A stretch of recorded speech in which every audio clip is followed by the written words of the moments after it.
자, 오늘 특강은 사람의 원수가 자기 집안 식구리라는 그런 주제로 특강을 드리겠는데요. 우리가 일반적으로 지금 사람의 원수가 집안 식구리라는 이 말을 대개는 이제까지 교회 그러니까 안 다니는 사람이 교회 다니면 교회 자기 집에 안 믿는 사람들이 있으면 믿는 사람과 믿지 않는 사람과 원수가 된다. 이렇게 다 이해를 했는데요. 진짜 그런지 안 그런지는 들어보시고 판단하시기를 바랍니다. 근데 성경은 항상 그냥 우리가 읽은 대로 이런 뜻이다 이렇게 이해하면 그냥 의미가 없어요. 그러면 사람들이 불교 경전을 읽어놓고도 그게 무슨 뜻인지 헤아리잖아요. 그죠?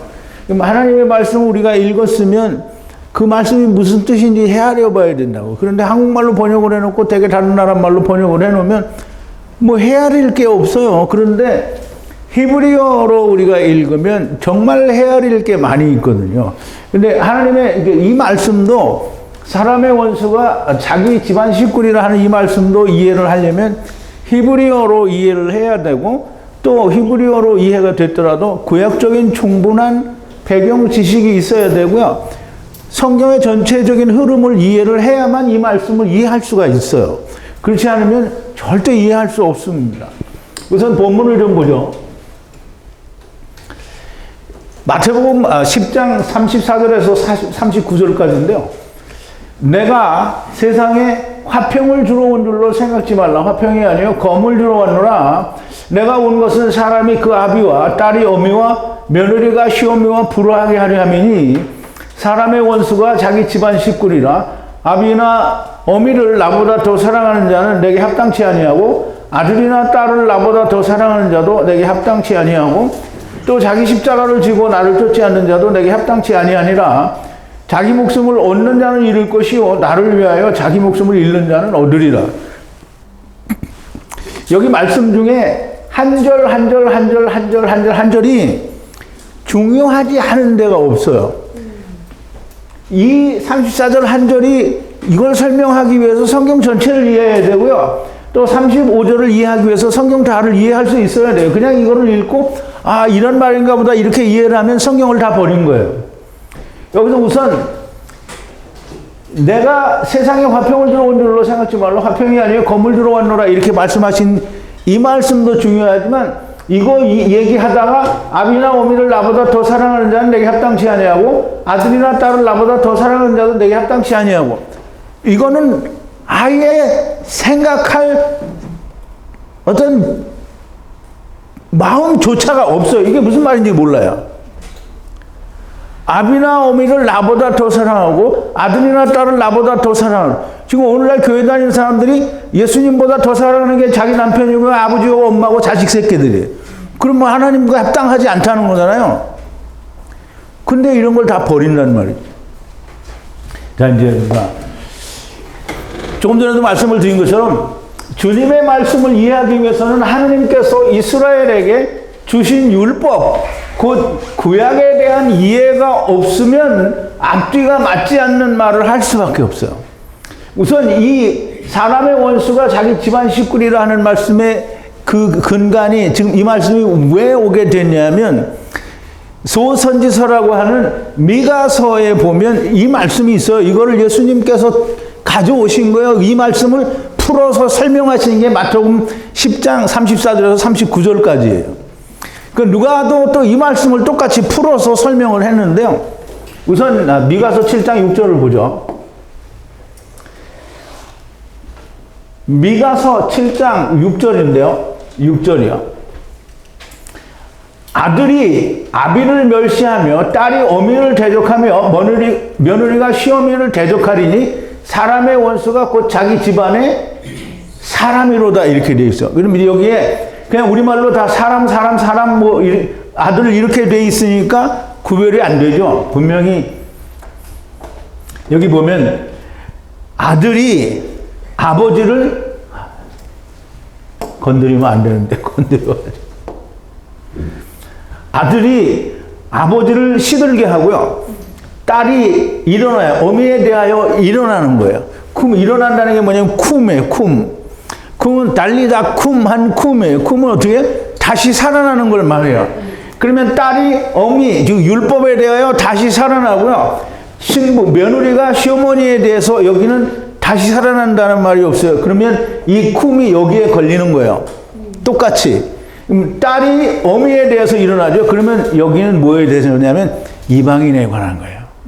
이방인도 똑같이 며느리가 시어머니에 대해서 쿰 일어난다는 거예요.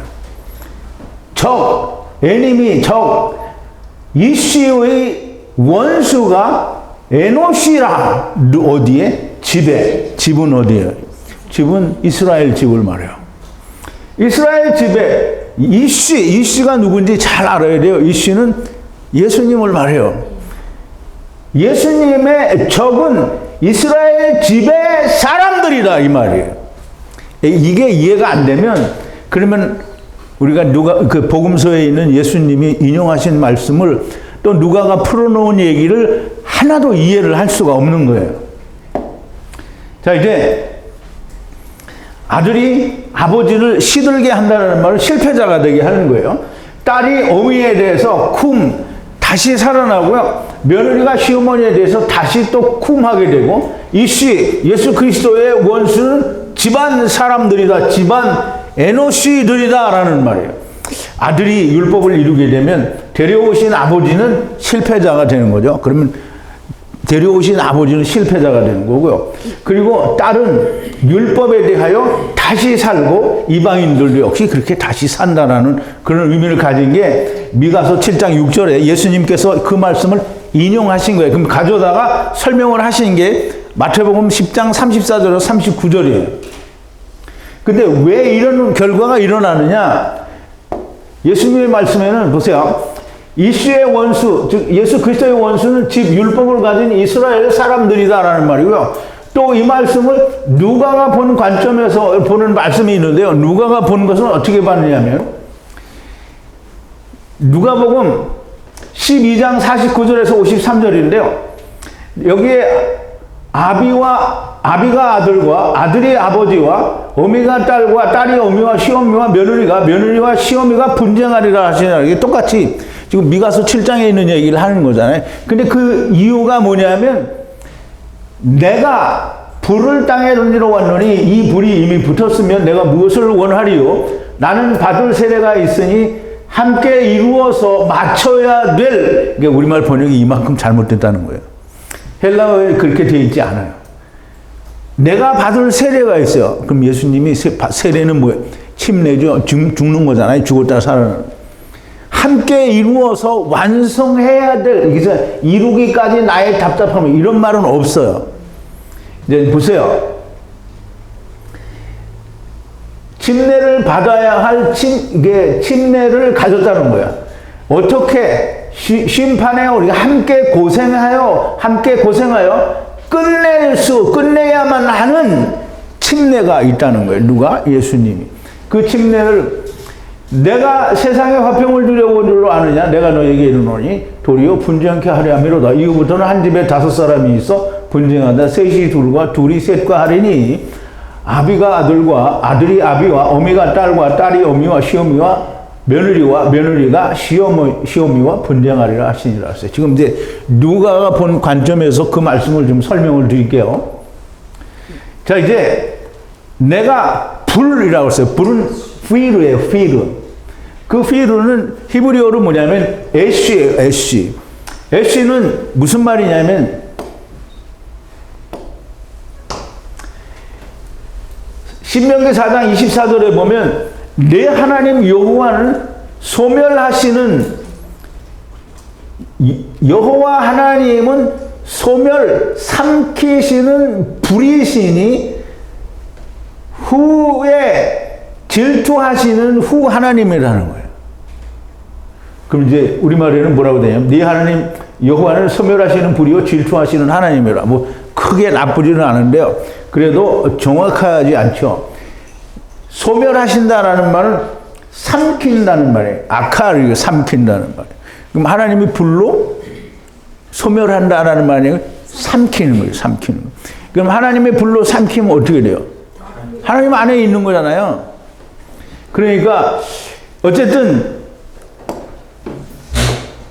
애쉬는 하나님의 성령을 말해요. 그래서 내가 성령을 땅에 돌리고, 이게 굉장히 중요한 말인데요.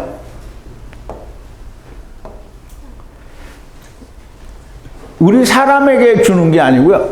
땅에 주는 거예요. 땅에. 화평을 땅에 주러 온 게 아니라는 거예요. 그러면 세상이 나로 말미암아 평화를 얻게 하려는 게 아니라는 거예요. 그러면 불을 땅에 던지러 오셨다. 왜? 불은 왜, 하나님의 성령을 왜, 불을 왜 세상에 주겠어요? 네? 아니, 그러니까, 불이 오면은, 불은 태우러 오는 거잖아요. 그러면 하나님의 말씀을 가진 사람은 불이 어떻게, 바르게 작용을 하겠죠? 그러면 깨달아지는 거잖아요.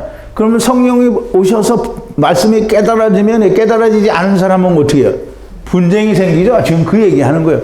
그러면 성령을 땅에 던지러 오셨다. 왜? 말씀을 받아 열리라고. 그런데 불이 붙었으면 무엇을 바라겠느냐? 그럼 이제 누가가 보는 관점에서 예수님이 하신 말씀은 불을 던졌는데 땅에 불이 붙었으면 그러면 주님이 뭘 바라겠느냐? 그럼 바랄 게 없는 거죠, 사실은. 그런데 불이 안 붙었다라는 말이잖아요. 안 붙었으니까 붙었으면 내가 무엇을 바라겠느냐라고 얘기하는 거죠.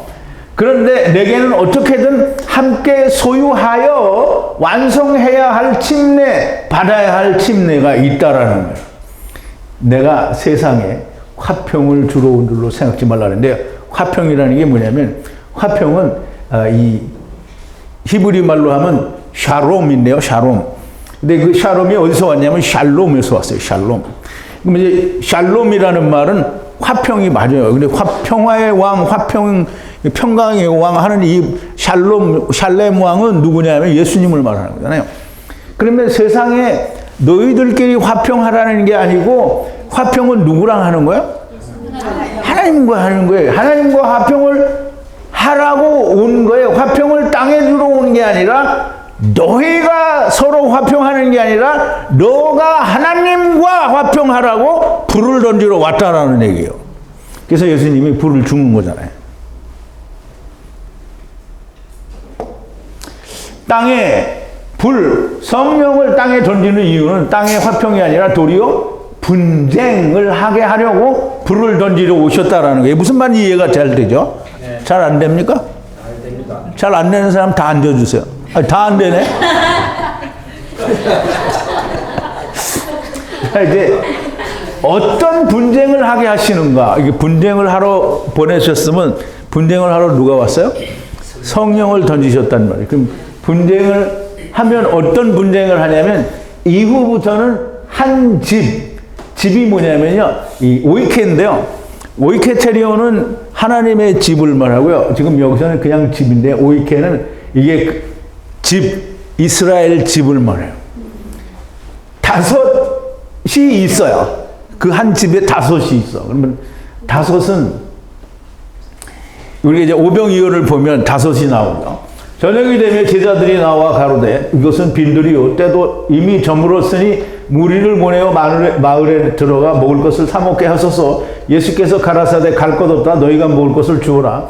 제자들이 가로되, 여기 우리에게 있는 것은 떡 5개와 물고기 2마리 뿐이니, 떡 5개와 물고기 2마리 뿐이니이다. 가라사대 그것을 내게 가져오라 하시고, 무리를 명하여 잔디 위에 앉히시고 떡 5개와 물고기 2마리를 가지사 하늘을 우러러 축사하시고, 이게 축사하는 게 하나님, 지금 예수님 기도했다라는 거예요. 하늘을 우러러 축사해요. 근데 이게 밥 처먹으면서 전부 기도하는 게 이거 따라서 하는 거잖아요. 예수님이 만찬 나누시면서 축사하시고 그러잖아요. 예수님 그 축사하는 기도하는 거잖아요. 그럼 오병이어의 기적이 일어나라고 기도하는 거잖아요. 예수님이. 그럼 내가 기도하면 오병이어의 기적이 막 일어나요? 근데 이거 따라 하는 게 폼 잡고 따로 하는 건데, 자기들은 해당이 안 되는 걸 기도하는 거예요. 자, 이제 어쨌든 우러러 축사하시고 떡을 떼어 제자들에게 주시며, 제자들이 무리에게 주니 다 배불리 먹고 남은 저하고 12바구니에 차게 되었으며, 먹은 사람은 여자와 아이 외에 5,000명이나 되었더라라고 얘기를 하죠. 그래서 보세요. 오병이어의 기적에서 오병은 뭐예요? 떡 5개, 율법을 말한다고 얘기했죠. 율법. 자, 이제 다섯이 있어요. 율법에 다섯이 있는데, 율법이 있어요. 거기에서 3과 2가 분쟁해요. 그럼 3은 아버지와 아들과 내가 하나 되는 게 3이고요. 2는 뭐예요? 매트잖아요. 매트. 분리된 상태예요. 분리된 상태. 3과 2가 분쟁하고 2와 3이 분쟁하라고 불을 던지러 오셨어요. 그럼 왜 3과 2가 분쟁하고 2와 3이 분쟁하냐? 3과 2가 분쟁하는 건 처음에는 3을 이룬 사람이 2와 떨어지는 거예요. 갈라지는 거예요. 그런데 2와 3은 2가 3을 쫓아다니면서 분쟁하는 거예요. 그래서 처음과 나중에 분쟁을 하는 거예요. 불을 성령에 던지러 오셨다. 그러니까 분쟁하라고. 3과 2가 분쟁하고 2와 3이 분쟁하는 것은 무엇인가? 아들이 아버지 위에 분쟁하고 아들 위에 아버지가 어머니 위에 딸이 딸 위에 어머니가 그리고 시어머니 위에 며느리가 며느리 위에 시어머니가 이제 아버지와 아들. 그러면 아버지가 됐으면 아들과 그러면 아들이 됐으면 아버지와 이렇게 되는 거예요 지금. 그럼 이제 어미와 딸이 그러면 딸이 됐으면 어머니와 어머니가 됐으면 딸과 분쟁하는 거예요. 그러면 이제 여기는 또 이방인이에요. 시어머니와 며느리. 그러면 시어머니가 됐으면 며느리와 분쟁하고 며느리가 됐으면 시어머니와 분쟁을 하는 거예요. 분쟁하게 될 것이다. 언제 성령 받아서 불이 붙으면 언제 이렇게 분쟁하느냐? 성령 받아서 불이 붙으면 3이 2와 분쟁하고 2가 3과 분쟁하게 될 것이라는 말씀입니다. 3이 2와는 율법을 이룬 자가 율법을 이루지 못한 자와 분쟁하게 되고요. 처음 2와 3이 그리고 율법에 머무는 자가 3을 찾아다니면서 분쟁하게 되는 것이 이 3과 2와 3이라는 거예요. 우리가 미가서 6장 7장 6절과 누가복음 12장 49절에서 53절의 말씀을 살펴보았어요. 이제 마태가 기록한 말씀을 다시 한번 살펴보겠습니다. 처음 봤던 걸 다시 보는 거예요. 주님이 땅에 화평을 들어오신 것이 아니라 검을 들어왔다 그랬어요. 이 검은 마카이라인데 마카이라 316이 마카이라인데요. 그 히브리어로는 뭐라고 하냐면 헤레브예요. 헤레브. 검은 하나님의 말씀인데 예수님을 말씀하는 거예요. 자, 이제 우리가 검은 하나님의 말씀이다. 물론 검이 칼이에요. 그런데 성경에서는 하나님의 말씀을 말한다는 거예요. 3의 말씀, 곧 성령의 검을 말합니다. 그래서 우리가 에베소서 6장 17절에 보면 자, 이제 13절부터 보면 그러므로 하나님의 전신갑주를 취하라. 이는 악한 날에 너희가 능히 대적하고 모든 일을 행한 후에 서기 위함이라. 그런즉 서서 진리로 너희 허리띠를 띠고 의의 흉배를 붙이고 평안의 복음에 예비한 것으로 신을 신고 모든 것 위에 믿음의 방패를 가지고 이로써 능히 악한 자의 모든 화전을 소멸하고 구원의 투구와 성령의 검 곧 하나님의 말씀을 가지라. 하나님의 말씀. 뭐가? 예수님이 주시는 칼. 이게 성령의 검이라는 말이에요. 그러니까 누가는 얘기하잖아요. 불을 던지러 왔다고. 그럼 예수님이 칼도 주고 불도 주니까 뭐예요? 성령의 검을 주는 거예요. 하나님의 말씀을 주는 거란 말이에요. 예수님이 뭐라 그랬어요? 떡 달라고 하면 하나님 뭐 준다고요?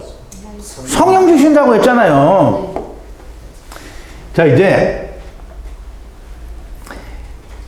로고스, 곧 예수 그리스도를 말씀하는 게 성령의 검이에요. 성령의 검이신 하나님의 말씀을 왜 주시는가? 사람이, 안드로포스인데요. 사람 이씨가 아버지와 딸이 어머니와 며느리가, 딸이 어머니와 며느리가 시어미와 불화하게 하렴이라 그랬어요. 근데 이제 여기서 사람은 그냥 이씨라고 했는데요. 이게 미가서에는 보면 이씨의 원수가 집안의 에노시다 이렇게 얘기를 했죠. 그럼 여기서는 아들이 아버지와 이런 걸로 이제 마태복음에서는 설명이 되니까 딸이 어머니와 며느리와 시어미가 불화하게 함이라 했어요. 그럼 이제 성령의 검이신 하나님의 말씀을 받은 사람은 당연히 데려오신 아버지와 나뉘어야 하고 어머니 율법과 나뉘어야 하고 이방인들도 당연히 어머니와 분리가 되어야 됩니다.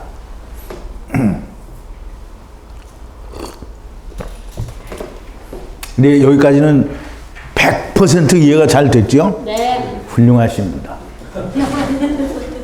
자, 이제 사람의 원수가 집안 식구리라. 이제 아까 이거 봤는데 다시 한번 보죠.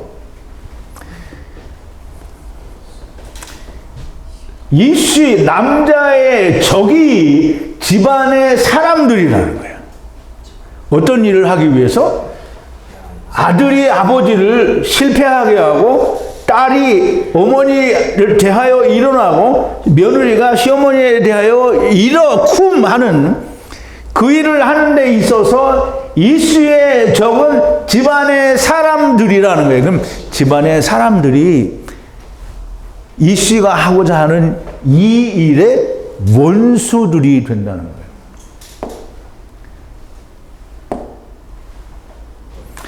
사람의 원수는 집안의 사람들이다 라고 얘기를 했는데요. 그러니까 우리가 히브리어를 이해를 안 하면 안 돼요. 이씨와 에노시는 다르죠.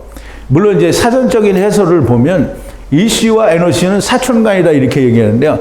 절대 사촌간이 아니고요. 이씨는 예수 그리스도고 에노시는 그냥 사람이에요.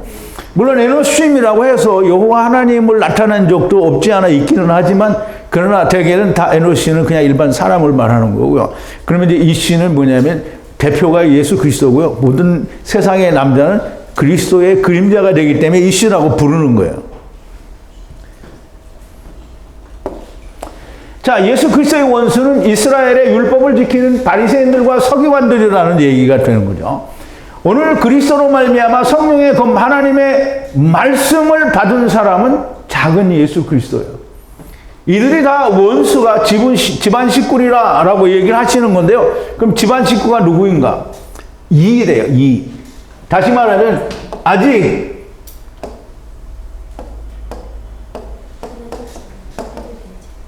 교회 다니는데 아직 그리스도와 하나가 되지 못한 사람들, 그게 누구냐면 대부분이에요. 99%가 아닌 거예요. 왜 100%라고 안 하냐? 우리가 있잖아요. 그래서 100%는 안 돼요. 그럼 99%가 2예요. 그러면 싸우는 거예요. 그러면 뭐예요? 싸우는데, 자, 이제 잘 생각해 봐요.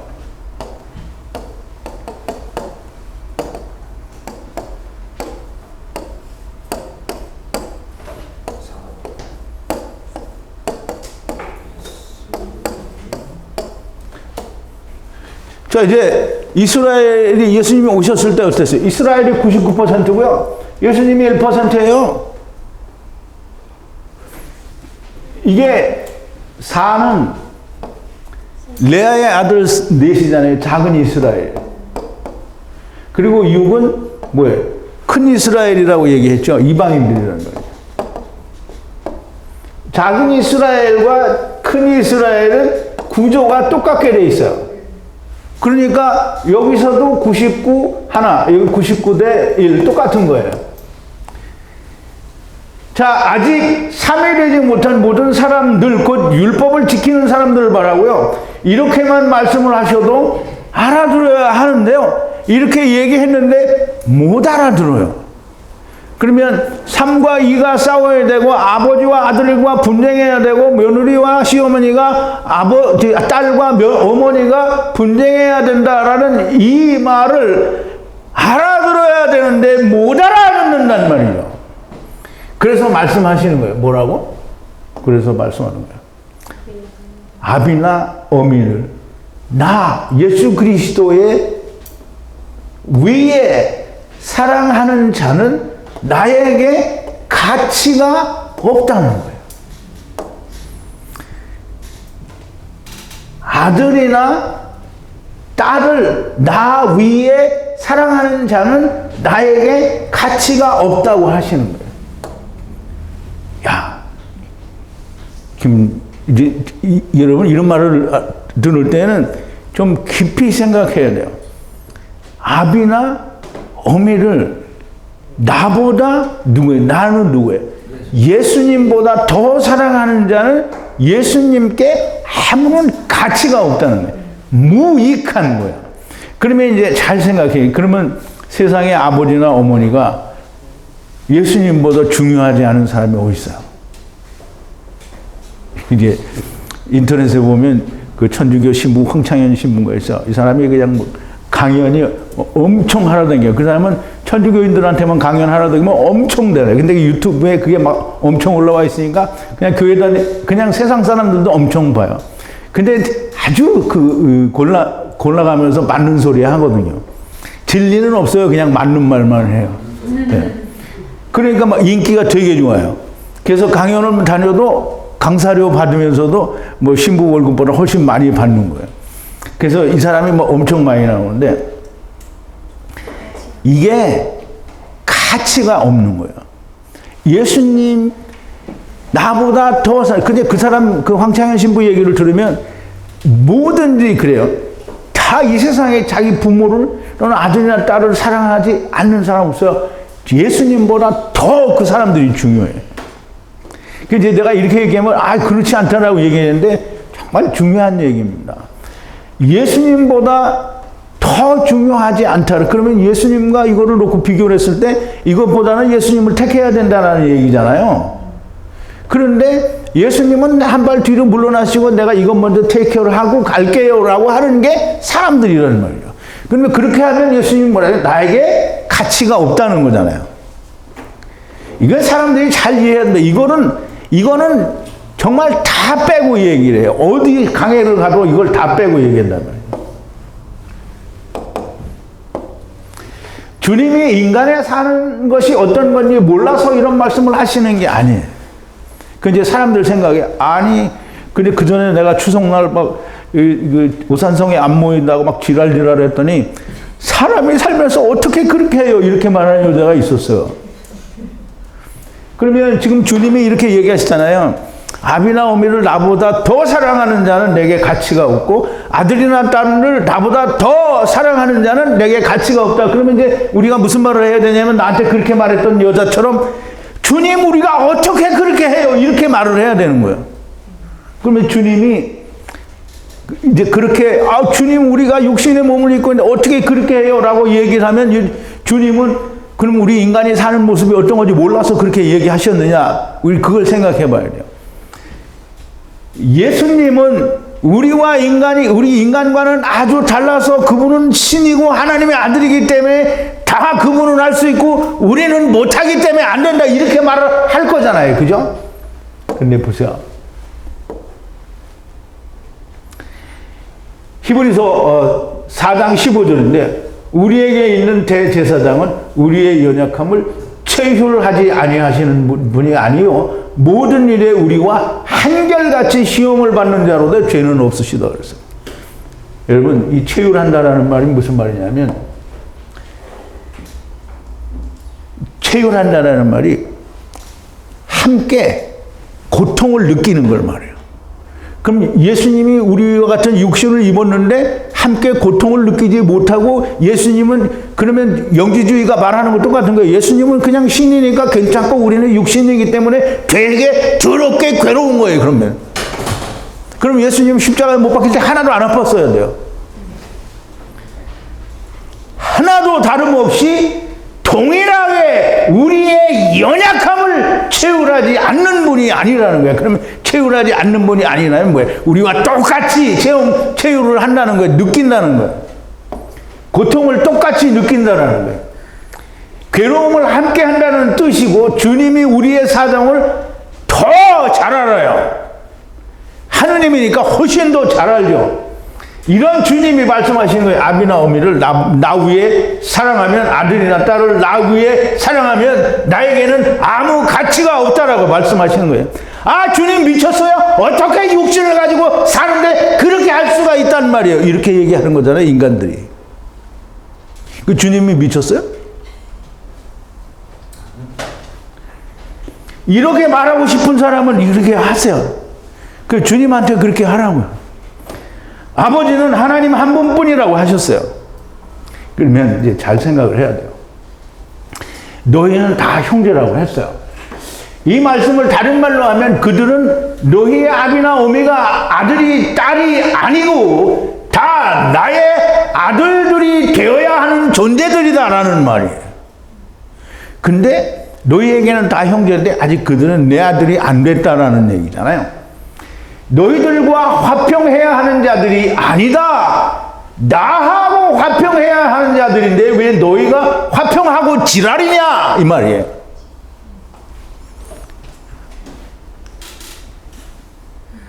왜 너희가 화평하고 지랄이냐? 그러면 너희가 화평하는 건 그럼 이제 예수님이 말씀과 불을 던졌어요 땅에. 어떻게? 그걸 받는 놈은 얼른 분쟁하라고. 근데 분쟁 안 하고 그냥 끼고 앉아 있어. 그래서 그걸 끼고 있으니까 분쟁하라고 줬는데 끼고 있으면 뭐예요? 예수님이 분쟁하라고 준 성령과 말씀을 어떻게 등한시한 거잖아요. 끼고 있는 게 더 중요한 거잖아요. 나하고 화평해야 되는 자들인데 왜 너희가 화평하냐? 헤어지라. 가르라. 나누라. 분리하라. 그따위로 하면 곧 분리하지 않으면 그따위로 하면 곧 분리하지 않으면 안 된다는 거예요. 너도 너의 십자가를 지고 나를 따르라. 그렇지 않으면 가치가 없다는 거예요. 그럼 예수님이 내가 십자가를 지고 가는 것처럼 너도 너희 십자가를 지고 나는 내 십자가 위해서 죽고 너는 네 십자가 위해서 죽으라는 거예요. 자기 목숨을 잃는 자는 얻을 것이요. 여기 박혔네요. 얻을 것이요. 육신을 바사르를 얻는 자는 잃을 것이요. 주를 위하여 자기 목숨을 버리는 자는 얻으리라 그랬어요. 자, 이제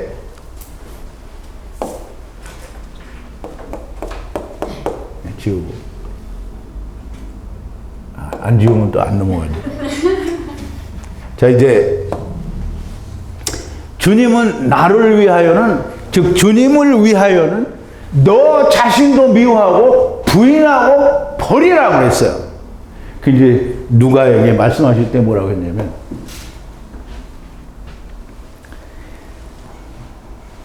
무릇 내게 오는 자는, 이게 예수님께 오는 자는 이 말인데 우리말로 오는이라고 해서 그렇죠. 이게 사실은 내게 들어오는 자는, 들어오는. 이게 구약에서 우리가 들어온다는 말을 많이 배웠잖아요.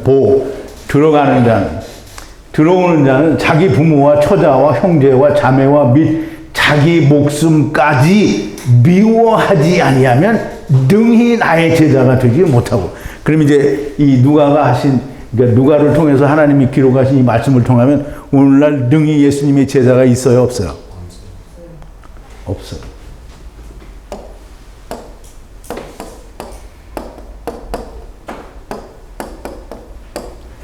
그러면 우리 성회에는 있을까요, 없을까요? 없어요. 이게 철저하게 말했는데요. 이런 사람이 있어요, 없어요? 우리 성회에 자기 부모와 처자와 부모와 처자와 형제와 자매와 및 자기 목숨까지 미워, 이런 사람이 혹 있을까요? 네? 이게 없다는 말이죠. 그러면 이제 잘 생각해 봐요. 예수님 마태복음에서는 뭐라고 했냐?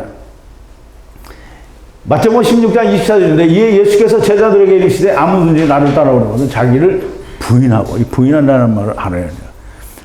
나를 부인하면요, 그럼 내 소유가 있어요, 없어요? 아니, 우선 나를 부인했는데 내 거가 뭐가 있냐고요. 근데 오늘날 교회 다니는 사람, 교회 다니는 사람은 다 쳐놓고 우리 성회에 나오는 사람, 밴드에서 여기 참여하는 모든 사람들이 다 내 아버지, 내 어머니, 내 아들, 내 새끼 다 내 거잖아요. 그죠? 그러면 나라는 게 살아있다는 거예요. 내 아버지, 내 어머니, 내 아들, 내 딸, 나의 모든 재산, 뭐 이거 다 내 거잖아요. 그러면 부인 안 된 거예요. 그럼 예수님 제자가 있어요, 없어요? 없어요. 그러니까 우리 잘 생각해보면 그럼 주님이 얼마나 답답하시겠어요.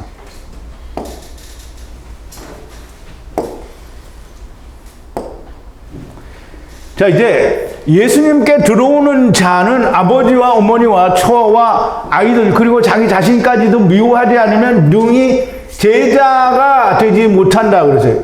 이거 안 가는 거구나. 아무 뜻 없이 주님이 그냥 니네들은 이게 어떤 그냥 목사가 그냥 강의할 때 율법에 대해서 예수님이 간음하지 말라 하는 말을 너희가 들었으나 나는 너희에게 말하노니 여자를 보고 음욕을 품으면 이미 마음에 간음하였느니라 이렇게 말하니까 강도를 세게 했다는 거예요. 물론 강도를 세게 했어요. 그런데 그게 아니고 이거는 네가 마음에 그런 음욕을 품어도 그거는 벌써 율법에 의한 사형죄에 해당한다는 얘기를 하는 거잖아요. 여기서도 지금 그냥 예수님이 아무 뜻 없이 그냥 너희들에게 어떻게든지 좀 강하게 어필하기 위해서 하는 말이 아니에요. 너 이렇게 안 하면 죽는다라는 얘기를 하는 거예요. 아무 뜻 없이 하시는 말씀이 아니고요. 주님의 뒤를 따라 들어가는 자는 자기를 부인한다라는 말이 히브리어에서 경멸하여 내쫓는 걸 말해요. 부인한다라는 말은 경멸해서 내쫓는 거예요. 나한테서 내쫓는 거예요. 그래서 우리 성경을 보죠. 이사야서 31장 7절인데요. 너희가 자기 손으로 만들어 범죄한 은우상, 금우상을 그날에는 각 사람이 던져버릴 것이며, 여기 던진다라는 말이 여기 있어요.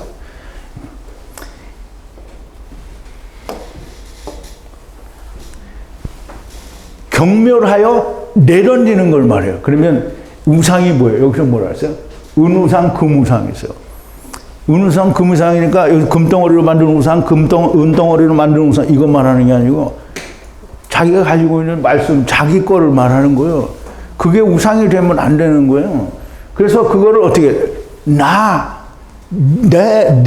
자기를 부인한다는 말은 나를 던지는 거예요. 집어 던지는 거예요. 어떻게 내 바깥으로 던지는 걸 말하는 거예요.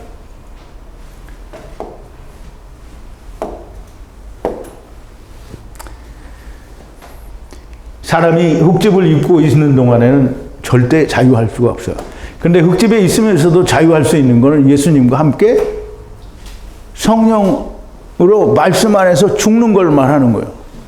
그러니까 내가 죽었다고 할 때, 그럼 이제 내가 죽었어요. 죽었으니까 사람들이 자기는 죽었다고 하는데 자유롭지 못한 이유가 뭐냐면 나는 죽었어. 그런데 보니까 내가 어제 보니까 막 싸움질하고 치고 받고 막 싸웠어. 그럼 그거에 걸렸잖아요. 자유하지 못한 거잖아요. 그러니까 자유하다, 예수님과 함께 죽었다라는 말은 예수님이 세상의 처음부터 마지막 세상의 끝에까지의 죄를 다 가져갔어요. 그러면 그 안에서 어떤 일을 지랄을 하고 저질렀든지 그게 내 영혼의 사망의 원인이 되는 죄가 안 된다는 거예요.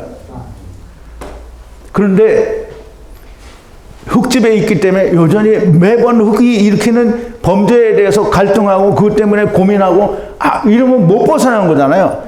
그러니까 벗어나라는 거예요. 지금 실제로 육체가 돼지면 아무것도, 우리말 속담에도 그런 게 있잖아요. 죽은 자식 무 만지기다 그러잖아요. 그러니까 죽은 놈은 아무리 건드려 죽은 놈을 또 칼로 찍으면 또 죽어요?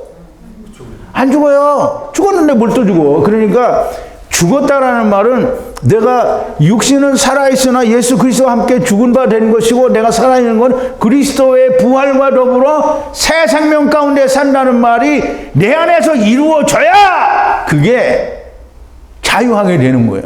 그렇지 않으면 육체에 매달려 있는 거죠.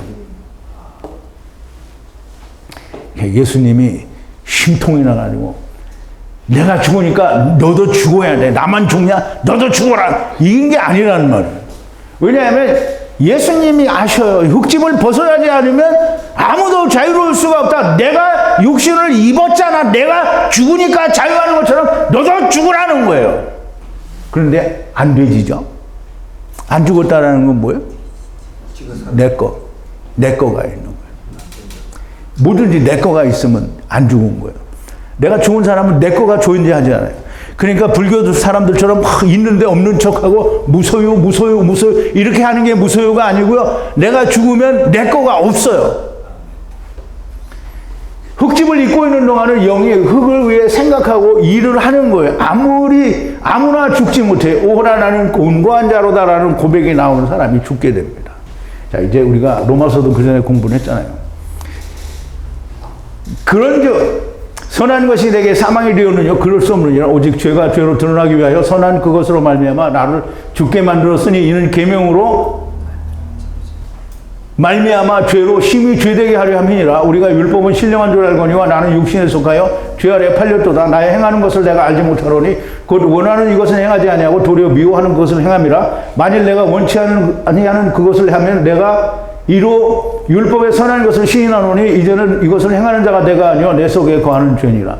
내 속 곧 육신에 선한 것이 거하지 아니하는 줄을 아노니 원함은 내게 있으나 선을 행하는 것은 없노라. 내가 원하는 바 선은 하지 아니하고 도리어 원치 아니하는 바 악은 행하는도다. 만일 내가 원치 아니하는 그것을 하면 이를 행하는 자가 내가 아니요 내 속에 거하는 죄니라. 그러므로 내가 한 법을 깨달았노니 선을 행하기 원하는 나에게 악이 함께 있는 것이로다. 내가 사람으로는 하나님의 법을 즐거워하되 내 지체 속에서 다른 한 법이 내 마음의 법과 싸워 내 지체 속에 있는 죄의 법 아래로 나로 사로잡아오는 것을 보는도다. 오라 나는 곤고한 자로다. 이 사망의 몸에서 누가 나를 건져내. 사도 바울의 얘기는 이걸 제대로 이해하는 사람은 정말 인간은 육신을 가지고 헤어나올 수가 없다는 거예요. 그래서 넘어서 8장에 뭐라 그랬어? 그리스도 안에 있는 자에게는 결코 정죄함이 없다는 거예요. 그리스도 안에 있는 자에게는. 그래서 그리스도 안에 있는 자에게는 우리가 육신으로 말미암아 연약하여 할 수 없는 그것을 하나님이 아시나니 하나님이 자기의 아들을 죄 있는 육신의 모양으로 보내사 육신의 죄를 그 아들에게 정하시고 육신을 쫓지 않고 영을 쫓아 행하는 자들에게 율법의 요구가 이루어지게 하려 함이라 그랬잖아요. 그러면 우리가 다 이렇게 사도 바울처럼 하나님이 예수님이 이 사실을 너무나 명백하게 아시니까 너희는 할 수 없다. 그러니까 나처럼 죽으라. 그 죽으라는 거예요. 그러니까 오호라 나는 곤고한 자로다라는 그 고백이 나오는 사람은 죽는 거예요. 죽으면 뭐예요? 자유해야 돼요. 내 거가 없는 거예요. 내 것이 없는 게 죽은 자예요.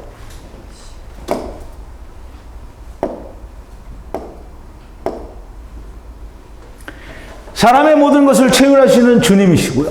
다 아시니까 죽지 않으면 안 되니까 내가 이렇게 죽는 것을 보여주니 너도 내 십자가를 지고 자기를 부인하고 쫓아내라는 것이에요. 쫓아내라는 육신을 쫓아내라는 거예요. 그러면 육신은 죽은 놈 치고 너는 영으로 생각하는 영이 하나님이 너 영을 인도하는 대로 살으라는 거예요. 나는 예수님처럼 나의 십자가에 서 나를 못 박았습니다. 말로는 그럴 수 있어요. 그리고 그렇게 보이는 그런 것처럼 보이게 살 수는 있어. 그런데 내 아버지가 있고 어머니가 있고 내 아내가 있고 내 자식들이 있으면 아닌 거예요. 주님은 아버지는 한 분뿐이라고 하셨고요. 그들은 다 너의 것이 아니라는 말씀을 했어요. 오직 그들이 그리스도 안에 들어올 때 형제가 되는 거예요. 상관없으니까 미워하라, 분리하라, 분쟁하라고 하시는 거예요. 분쟁하고 미워하고 그래도 다 상관이 없어요. 그들은 어차피 우리가 죽어서 만나도 우리의 형제가 되는 거지 우리 아버지가 되는 게 아니에요. 예수님이 지난번에 강의했잖아요. 땅에 있는 자를 너희 아비라 하지 말라. 하나님이 아버지인 것을 알면 나머지는 다 나하고 육체의 관계가 있을 뿐이지 하나님과는 사실 관계가 없는 거예요. 그래서 내가 성령을 받아서 하나님의 말씀이 내 안에 이루어져서 삼위 된 사람은 무조건 이와 분리하라는 거예요. 분쟁하라는 얘기는 그냥 싸우고 있으라는 게 아니잖아요. 분쟁하라고 했으니까 집안에서 맨날 죽을 때까지 분쟁하고 있으라는 게 아니잖아요. 나누라는 거예요. 나누라. 분리하라는 거예요. 내 아버지, 내 어머니, 내 처, 내 남편, 내 아들, 내 딸이 있다라고 생각하는 것은 내가 부인되지 않았고 쫓아내지 않았다는 거예요. 제자가 능히 되지 못하는 거예요.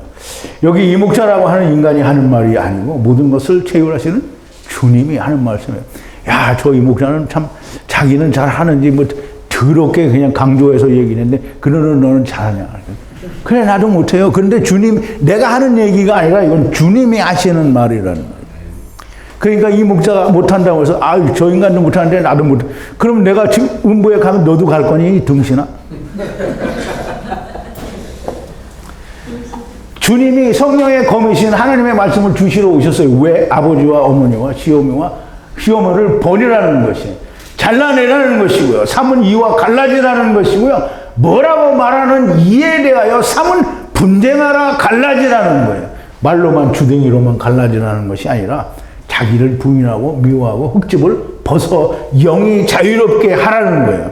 그렇게 되기 위하여 자기 십자가를 지고 너도 나처럼 죽으라는 말씀을 하는 거예요. 주님이 모범을 보이셨어요. 죽었다고 하는데 내 것 나의 것 어떤 것이든지 있으면 제자가 아니에요.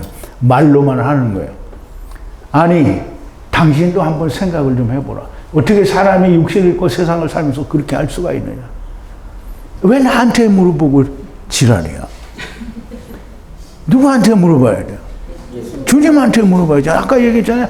아, 주님 정신 나갔어요. 주님 미친 거 아니에요? 어떻게 우리가 그럴 수 있어요? 주님이 다 알아요. 알면서 그렇게 한 거예요. 왜냐하면 네가 죽어야 사니까. 죽어야 사니까 죽으라고 하는 거지.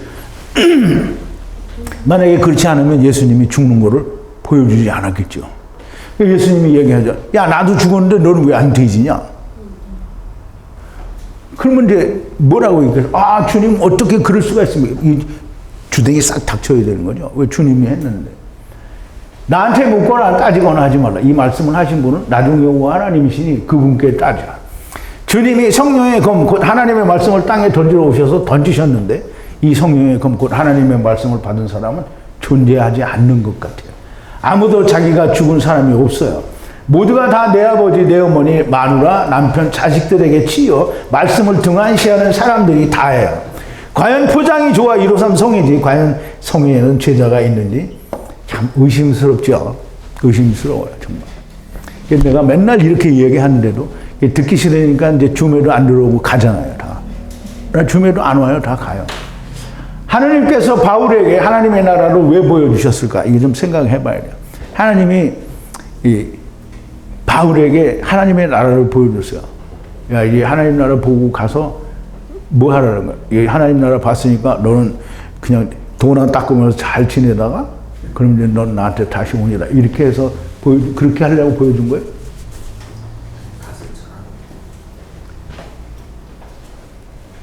제자들에게 예수님이 나타나셔서 3년을 가르치시고 성령을 보내주신 이유가 야, 너는 그러면 이제 여부 그만두고 방구석에 앉아갖고 그냥 하나님이 먹여줄 테니까 거기서 말씀이나 연구하고 있거라. 이거 그렇게 부르시는 거예요, 그게? 하나님께서는 아무도 들리지 않는 히브리어 원어로 말씀을 들리게 하시는 것은 무슨 이유가 있을까? 한번 좀 생각해 봐야 됩니다. 지금까지 듣고도 이것이 무슨 하나님의 말씀인가? 아, 저 인간이 하는 게 참 하나님의 말씀이야. 아니야, 나 믿지를 못하겠는데. 그리고 그렇게 구별이 안 되는 사람은 소망이 없는 거예요. 그냥 그렇게 듣다가 죽으면 됩니다. 여호와 하나님께서 부르시는데 응답이 없는 것은 들어도 모른다는 거예요. 응답이 없다라는 말은 그냥 이제까지 교회 다니면서 예수 믿는 거하고 자기 행위가 조금도 달라지지 않은 거예요. 그냥 교회 다닐 때는 뭐 열심히 다니면서 말씀만 들었잖아요. 그러면서 목사가 들을 때도 아멘을 했고요. 내가 얘기할 때도 아멘을 해요. 근데 아무것도 안 해. 그럼 둘이 똑같은 거잖아요. 응답이 없는 것은 부르신 줄도 모른다는 거예요. 부르시는 줄을 모르고 혼자 아멘만 하고 있는 거고요. 유튜브로 듣고 있는 사람들이 다 그런 사람들이에요. 그러니까 과연 주님이 말씀하시는 능히 제자가 된 사람이 있겠느냐. 나는 짐작할 수는 있으나 단정 지을 수는 없어요. 그러나 주님은 아실 거예요. 누가 능히 제자가 된 자인지 또는 될 자인지. 모쪼록 오늘 이 말씀이 유튜브에서 듣는 사람이든지 성회의 사람이든지 주님이 하신 말씀이 10년 가운데서 살아 역사하는 성령의 하나님의 말씀이 되기를 바랍니다. 주님은 아까도 제가 이 부름받아 나서님은 그 찬송을 이제까지 내가 불러본 적이 없어요. 물론 옛날에 교회 다닐 때 잘 불렀죠. 그런데 부름을 받은 사람이면 그렇게 해야 돼요. 근데 부름을 받지도 않았는데 그렇게 막 하니까 이제 안 부르고 싶은 거예요. 그런데 이 돌아와 찬송도 세상 교회는 부를 자격이 없어요. 집을 안 나갔으니까. 근데 집을 나간 사람은 부를 수 있어요. 왜냐하면 집으로 돌아가야 되니까. 근데 부름을 받지 않은 사람은 부름을 받지 않았는데도 나는 부름을 받았다고 하고 그 찬송을 부르면 안 되는 거예요. 근데 오늘 부름을 받은 거를 인식을 한 사람은 그 찬송을 불러도 돼요. 자, 이제 과연 나는 부름을 받았는지 부름을 받지 않았는지 그냥 내가 교회 다니는 거는 내가 옛날에 다니던 교회는 개떡같이 가르쳤는데 여기는 참 잘 가르친다. 그러니까 여기서 열심히 들어야 이렇게만 생각하고 있으면 부름을 받은 것도 말씀의 은혜를 받은 것도 아무것도 아닌 거예요.